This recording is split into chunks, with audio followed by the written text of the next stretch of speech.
Lagos State is many things to many people. It is known as the center of excellence and described as Nigeria's social cultural melting pot. When it comes to business or investments, the state is the industrial, economic, and commercial capital of the country. Indeed, Lagos offers numerous opportunities and limitless possibilities for investors.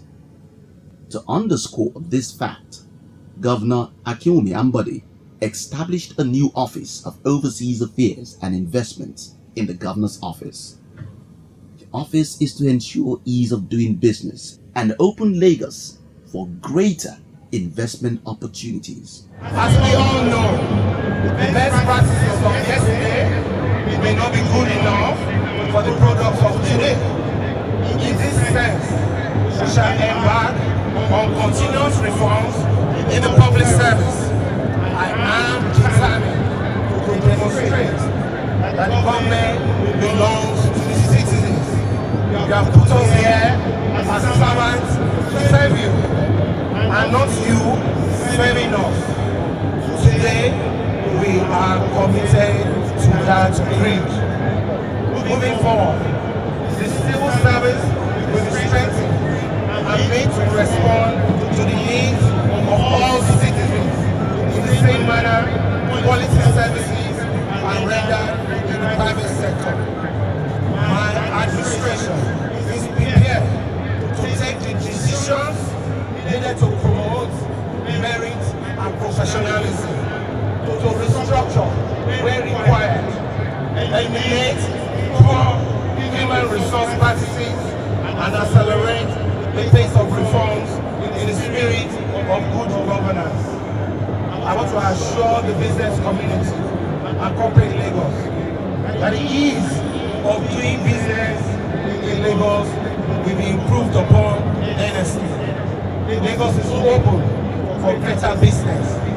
We want you to fly into Lagos, start your business, find your way, live, work, and enjoy in Lagos. Lagos State presently is known to be the hub and economic nerve center of the country in terms of commercial and industrial activities. Well, this status it has is by virtue of some key facilitating infrastructures that are present in the state. As we are, there has not been any attempt, to drive investors into the state. So the creation of the Office of Overseas Affairs and Investment is a right direction. It's meant, to really, focus and articulate a strategy for promoting investment into the state. The promotion of investment to the state is key because we require more employment, we need to increase our GDP, and we need, to put in place a standard infrastructure that will facilitate an enabling environment for industry, to trade. So, in summary, we say the new office will strategically articulate together all investment activities of the state in a well-coordinated manner. We should appreciate the new executive in Lagos State, Mr. Akinwumi Ambode, for creating an office to take care of foreign investments in Lagos State. And from what you have seen, it's the only state that can think of this type of thing and can look at itself as being even having the economy of more than 10 states or 10 countries in West Africa. And looking at what Lagos State has, this is a point where most of the investment will be coming to for onward transfer to other states or to smaller countries around Lagos. With a population of over 23 million, Lagos, a NEPAD city, is the sixth largest and fastest growing megacity, with impacts on regional integration, innovation, and development. When it is said that Lagos is the economic, financial, and commercial nerve center of Nigeria and the most urbanized cosmopolitan in West Africa, there are statistics to back up this claim. The state hosts over 60% of the country's total industrial investments and commercial activities, with 29 industrial estates and 4 central business districts.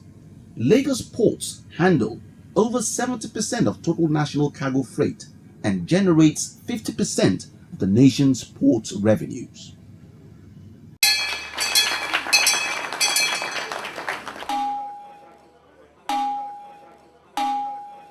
Lagos is home to Nigerian capital and money markets, a hub of aviation activities receiving 82.61% and 47.30% of international and domestic flights respectively. It is also the telecommunication and media hub, housing 50% of the 30 million private telecommunication operators (PTOs) and global system for mobile communication (GSM) subscribers. Lagos also hosts the western terminus of Nigerian railway system. It is the second largest contributor to Nigeria's GDP and leading contributor in non-oil sector. It contributes 20.27% of Nigeria's nominal gross domestic product (GNP), is responsible for over 50% of national electricity power and national petroleum product consumption, as well as being designated Africa's financial center. In Africa's economy, Lagos' gross national product (GNP) triples that of any West African countries. It serves as a hub for maritime and aviation activities in West and Central Africa. Indeed, Lagos is the node of West African Gas Pipeline Project, Nigeria's nexus of Trans-African Highway, and Sub-Sahara Africa's largest information communication technology (ICT) market. These impressive statistics did not just happen by chance. Aside being a former federal capital, successive state administrations since inception in 1967 instituted proactive policies, demonstrated great political will, and pursued investor-friendly policies, all aimed at promoting domestic and global partnerships in the management of the state's megacity challenges. The resultant creation of enabling environment made Lagos a natural business haven with immeasurable returns on investment. As we collectively face the challenge to make Lagos a better place to live in, we must recognize our strength in diversity, a common national identity where everybody counts. As a run and open government of inclusion that will not leave anyone behind, no matter your age, sex, tribe, or any other status. As long as you reside in Lagos, we will make Lagos work for you. In recent time, one of the platforms through which the state's policies are being articulated is the Engbeti Summit. The summit has served the state as an extant, broad-based participatory planning forum for integrating various stakeholders into planning and development. The outcome of these summits, which have become critical policy inputs in the state's annual budget, are published and widely disseminated, yielding fruitful rewards for meeting Lagos development frameworks, that is, the 10-point agenda, the TPA, poverty reduction and growth strategy, the Lagos State Economic Empowerment and Development Strategy, LASIDS, hinged on the Millennium Development Goals, the MDGs. The state's development strategy is focused on 5 broad themes, which are empowering the people, growing the private sector through wealth creation, reforming government and its institutions through value change, financing and implementation strategies and communication, monitoring and evaluation. For Lagos, like other global megacities, infrastructural renewal and development is one of the keys to present and future plans for galvanizing the growth of her economy towards sustainable development. This is where investment opportunities lie, as the Lagos State infrastructural funding needs is in excess of $50 billion. This is broken down into the following categories: water, $3 billion, roads and drainages, $20 billion, power, $10 billion, information and communication technology, $5 billion, intermodal transportation needs $9.3 billion, and sewage and waste, $2.7 billion. Other areas of investment opportunities are power generation, housing, and real estate or property development. We of the SME are looking forward to working with the present administration and seeing that we can, through this, get a lot of incentives from the government from this office. That is, we will now be looking at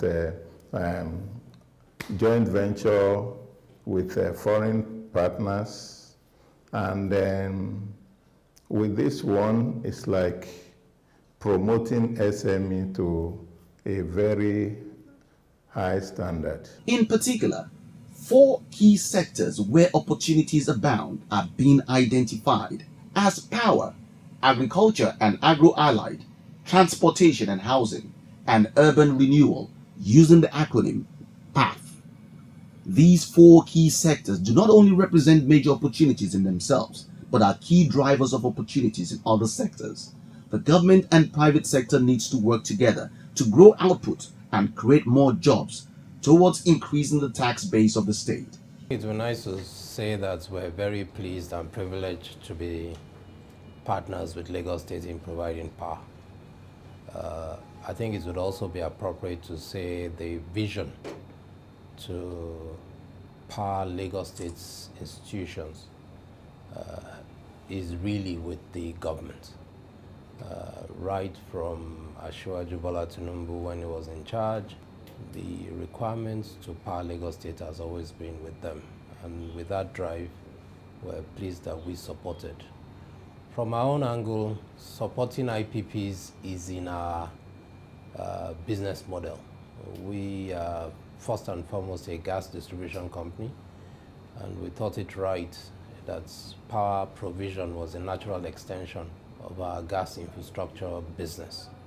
So when the opportunity came and the vision came from these good leaders, it was clear that preparation met opportunity as far as we were concerned. As a businessman, regardless of how nice it looks, you have to look between the cracks. So before this project was even pursued to a certain level, we had to sit down and do a proper financial study and look at the module of payment that Lagos State was offering. And even when the project did start, we had a series of meetings. I can assure you it wasn't easy. We had a series of, even the selection process wasn't easy. And then even when we were selected, the PPP and the state government, the Ministry of Works, the Electricity Board, we had a lot of back and forth with issues like this. Pricing, finance, all that was deeply considered, till we arrived at a place where it was good for us and it was good for them. So the only thing that could jeopardize this project now is inefficiency on one person's part. For example, we don't do our own bit. I said the part that you deliver what you said, you get paid. If we don't do that, second part is if for some reason Lagos State says we're not interested anymore. But apart from that, which I don't even think will happen because the PPA is such that there's penalty clauses for anyone that does anything untoward. So it's all supposed to give the investor confidence. You know that Lagos State is small geographically, the population is highest, so the pressure on land is highest here. So what this speaks to is that the number of mouths to feed is greatest in Lagos. So the issue of market is there. So with a population of over 20 million residents, it makes it the largest market for food. in the country. So that is a very big advantage. Now, when you look at the geographic spread of Lagos, we have 22% of our land area covered with water. So that makes us, very competitive in areas of fisheries. So we have a very big fisheries industry, both capture and culture fisheries. In terms of capture fisheries, we have 180 kilometers of Atlantic coastline, and fishing is a very predominant industry in that area. And people traditionally are even, fishermen and women. But in the last 20 years, we have introduced culture fisheries, so where we farm fish, and in Nigeria we are the largest aquaculture business in the whole of the country. So fish farming is very prominent in Lagos, and not only fish farming on land, but also fish farming in the water. You'll be surprised that there are lots of opportunities in pen and cage culture system, where the water bodies, we can put cages and people can farm fish there and sell to our people for internal consumption and for export. When you go to the area of poultry, in the past Lagos used to lead even in poultry production in Nigeria, but we lost that position in the last 20 to 30 years, but now we are coming back. So poultry is developing rapidly in Lagos, and we are doing very well. Also in the area of piggery. Piggery is another area where we have great potentials and great opportunities. With the largest piggery farm in the whole of West Africa is located in Lagos. That's the Okearo Pig Farm. So it gives us tremendous advantage here. And when you talk about vegetables, well, the advantages here, they are numerous, and our soils are fertile, and we have a very conducive environment for these enterprises to thrive. With road transportation accounting for more than 70% of passengers and goods movement in the state, government, in collaboration with the World Bank, in implementing the Lagos Urban Transport Project through the Lagos Metropolitan Area Transport Authority, LAMATA. This is to create an efficient and effective integrated intermodal mass transit system comprising land, water and rail, which will serve an average of 6 million passengers per day across the state. To achieve this, government has identified the private sector as the key force in driving new investments and opening up the transport sector. The new areas of opportunities already created are in water and rail transport. In promoting the development of water transportation, extensive dredging of waterways and clearance of obstructions were done to ensure right of way for ferries plying different routes. It is also enabled by 39 mini jetties and 3 mega jetties spread across Lagos State. For rail transport, LAMATA successfully planned out 2 major light rail routes known as the Blue and Red Lines. To underscore the importance attached to the project, government took up the construction of the 27-kilometer Blue Line, which extends from Okokomaiko to Marina. The development of the Red Line from Agbado to Ido is, however, open to any interested investor.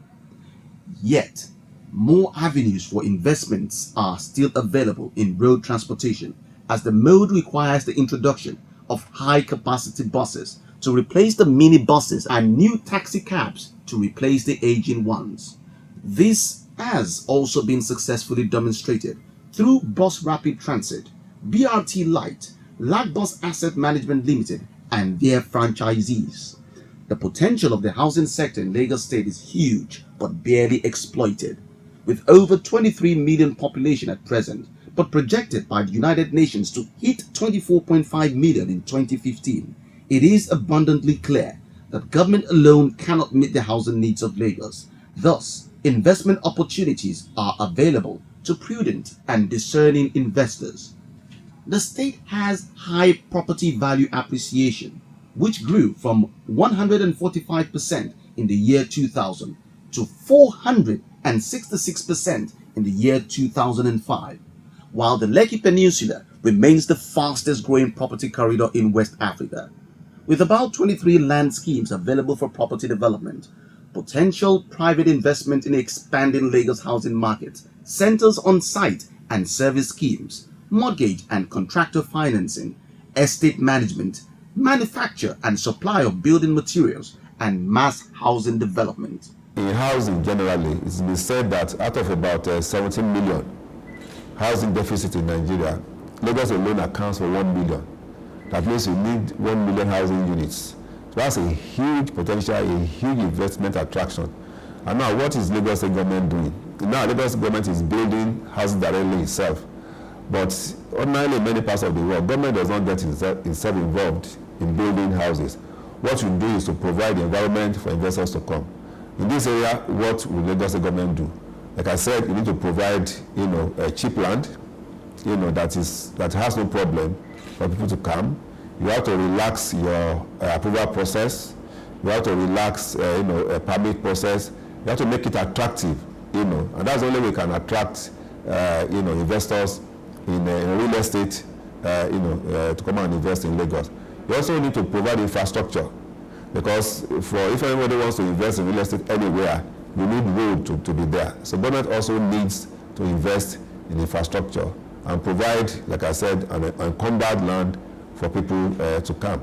But even on the larger scale, which maybe is beyond the control of the Lagos State government, so at the federal level, the federal government has to bring into place a lot of policies that will make investments in real estate, very easy. Again, in the area of attraction, we are talking about introducing mortgages.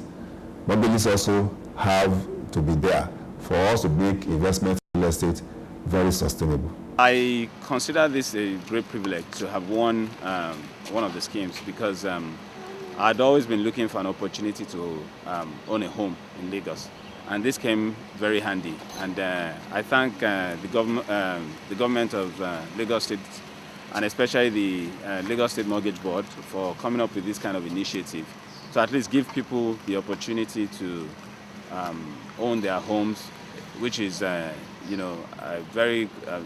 a very good quality in terms of standards. If you look at it, not everybody has the opportunity to come up with a lump sum of money to buy a property in Lagos in a prime area. But this kind of mortgage scheme is good. It gives people the opportunity to have such property, which is a good initiative.